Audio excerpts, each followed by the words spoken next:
Vamos voltar para o livro de Efésios. Que bênçãos são essas espirituais que Deus tem nos abençoado e que nós precisamos nos dar conta dessas bênçãos? Esse texto de Efésios, a partir do versículo 3 até o versículo 14, na nossa Bíblia, o texto é separado por versículos, não é isso? Mas quando o texto original foi escrito, a separação não era essa. Não era, o autor não escrevia versículo 1, versículo 2, não. Era um texto corrido. Posteriormente, foram colocados, né, foram numerados os versos para poder facilitar a leitura, né, a didática, a memorização. Mas esse texto aqui, que diz respeito às bênçãos espirituais nas regiões celestes, é o maior parágrafo do Novo Testamento. Você sabia disso?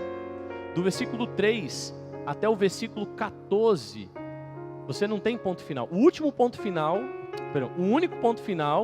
está no versículo 14, o final do versículo 14. Entre o versículo 3 e o versículo 14, nós temos vírgulas e ponto e vírgula. Paulo começou a falar e começou a jorrar do interior dele muita ação de graça. Ele começou a bendizer o Senhor, bendizer ao Senhor. E ele não parava, não tinha ponto final. Não tinha ponto final. Ele foi falando. Irmãos, quando nós tocamos nas bênçãos de Deus, naquilo que Deus preparou para nos abençoar, faltam palavras. Amém? Faltam palavras que nos ajudam a externar, a explicitar o tamanho dessas bênçãos.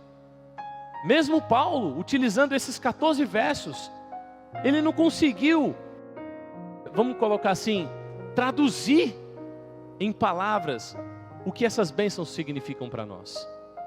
Ele se esforçou, tanto é que ele construiu uma sentença longa, a maior sentença do Novo Testamento.